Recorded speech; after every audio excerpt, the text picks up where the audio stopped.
Reserve bank ने digital rupee का pilot project 1 दिसंबर 2022 को शुरू किया था।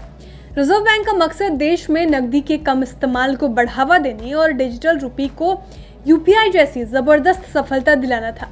इस पायलट प्रोजेक्ट की लॉन्चिंग के बाद से डिजिटल करेंसी का ज़्यादा इस्तेमाल दिखाई नहीं दे रहा, लेकिन अब आरबीआई के एक बड़े कदम ने इस गेम को पूरा बदलने की बुनियाद रख दी है। ये कदम है डिजिटल रुपी को यूपीआई के साथ इंटीग्रेट करने की। इसके बाद अब कई बैंक डिजिटल रुपए को यूपीआई के साथ इंटीग्रेट कर रहे हैं।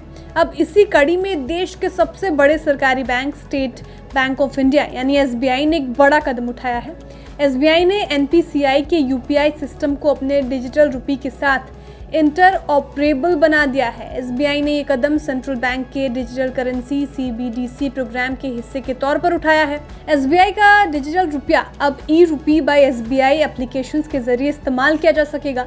यूजर्स को इसमें आसानी इस तरह से होगी कि वे किसी भी मर्चेंट यूपीआई क्यूआर कोड को इसके जरिए स्कैन कर पाएंगे और सेफ और सिक्योर तरीके से ट्रांजैक्शन कर सकेंगे। सबसे बड़ी बात यह कि ट्रांजैक्शन भी चुटकियों में हो जाएंगे और इनमें किसी तरह की उलझन का सामना यूजर्स को नहीं करना पड़ेगा। एसबीआई उन पर चुनिंदा बैंकों में शामिल है जिन्हें पिछले साल दिसंबर में आरबीआई के रिटेल डिजिटल ई रुपी प्रोजेक्ट में सबसे शुरुआत में शामिल किया गया था।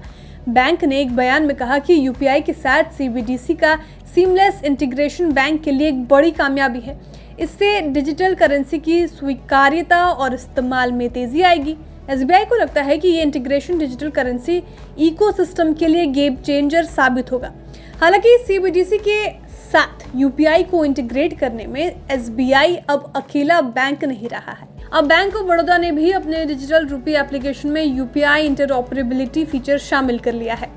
इसके साथ ही अब digital rupee app users merchants के यहाँ किसी भी क्यूआर कोड को स्कैन कर पाएंगे और चुटकियों में ये ट्रांजैक्शन कर पाएंगे। इससे कुछ दिन पहले ही कोटक महिंद्रा बैंक और येस बैंक भी सीबीडीसी के साथ यूपीआई को इंटीग्रेट कर चुके हैं। हाल में ही एक्सिस बैंक ने एक्सिस मोबाइल डिजिटल रुपी वाले सीबीडीसी ऐप पर यूपीआई इंटरऑपरेबिलिटी को शामिल करने का ऐलान किया था। एचडीएफसी और कैनरा बैंक पहले ही इस मामले में एक्शन ले चुके हैं। रिजर्व बैंक की डिजिटल करेंसी को डिजिटल रुपी भी कहते हैं। ये भारतीय रुपए का टोकनाइज्ड डिजिटल वर्जन है। इसे रिजर्व बैंक जारी करता है और रेगुलेट करता है। सीबीडीसी को यूपीआई क्यूआर कोड के साथ इंटीग्रेट करने के लिए डिजिटल रुपी को एक व्यापक प्लेटफॉर्म मिल जाएगा और इससे रोजाना के ट्रांजैक्शन में ज़्यादा स्वीकार्यता मिल पाएगी। डिजिटल रुपी उन्हीं डिनोमिनेशंस में आते हैं जिनमें पेपर करेंसी और सिक्के जारी किए जाते हैं। इसे बैंकों के जरिए डिस्ट्रीब्यूट किया जाता है। यूजर्स ई रुपी को डिजिटल वॉलेट के जरिए इस्तेमाल कर सकते हैं।